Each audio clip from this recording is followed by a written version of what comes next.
until America stands up and forces a truly transparent investigation into the COVID's origins, separate from the WHO, it will be China leading the way, not us. And it will only be a matter of time before all this happens again. Nobody wants that. I don't think anybody wants that. Jamie Metzel, former State Department official, joins us now, and WHO advisor.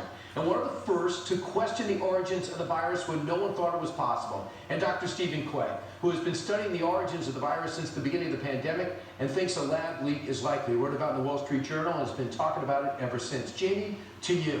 Are you encouraged by what you heard of the G7 and NATO, that they might dig in this time, that it does matter how this started? Yeah, so I think it's a very positive step. I know that you said that a lot of us have questions whether the WHO convened process can succeed, and Josh Rogan is exactly right. It's highly unlikely to do so, but we need to give China, let's say, 30 days to come clean, to say we want to have a full investigation through the United Nations with unrestricted access to all the relevant records, and you have 30 days to say yes or no. If yes, great, let's get moving on this investigation immediately. If no, we'll say we've come to a dead end, and now we need a parallel process or an alternate process led by the United States in conjunction with our allies through the G7, the OECD, and other countries. But one thing needs to be clear: China cannot have a veto over whether or not we investigate the worst pandemic in a century. But you know WHO isn't equipped or empowered to do it, Jamie. You know it better than anybody else. Dr. Stephen Quay is. Right. He's got 87 separate patents, 7 FDA-approved pharmaceutical drugs, and wrote specifically about this. Doctor, it's not easy to go over my head when it comes to science. Would you just talk about the sequences of this virus? I mean, this looks like something from that has to be coming from a lab, that you have never seen it go from animal to animal, right?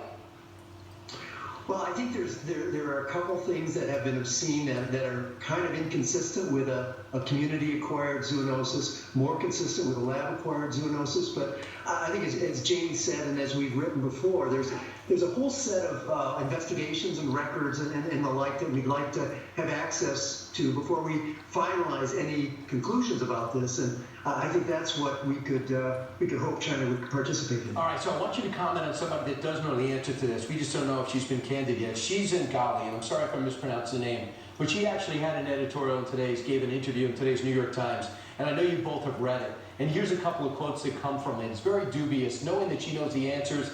We didn't get a lot of Q&A, but here's one of the quotes. How on earth can I offer up evidence for something where there is no evidence? That's when asked if there was gain-of-function research and did this come from a lab. Jamie, she says there is no evidence.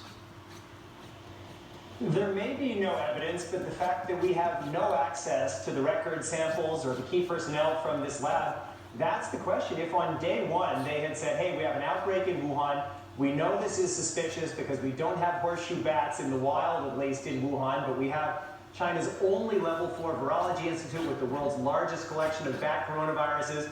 We know this looks fishy. That's why we want an international audit on day one.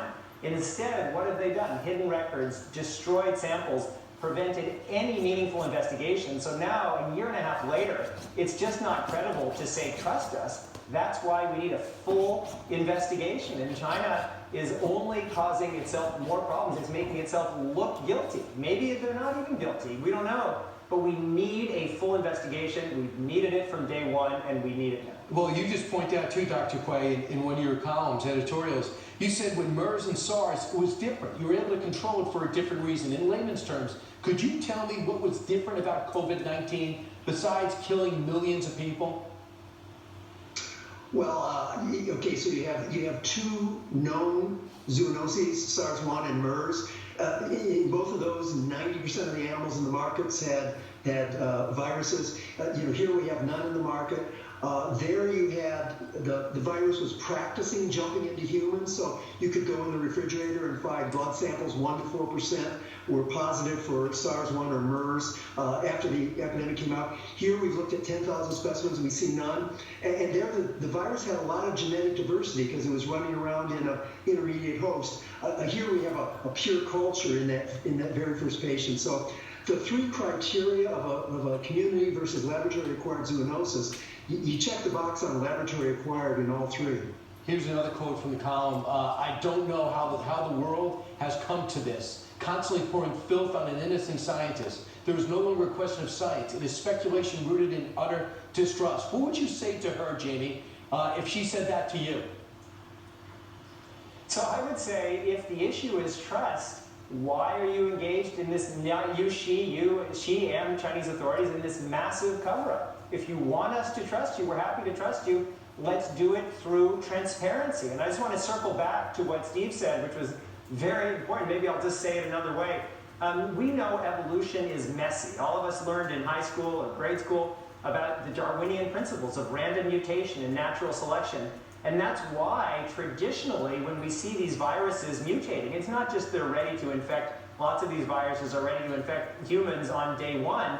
There's all kinds of trial and error that happens in nature. This virus shows up on day one, ready to infect humans. That doesn't mean it was absolutely a lab origin, but it certainly means that's a highly credible hypothesis.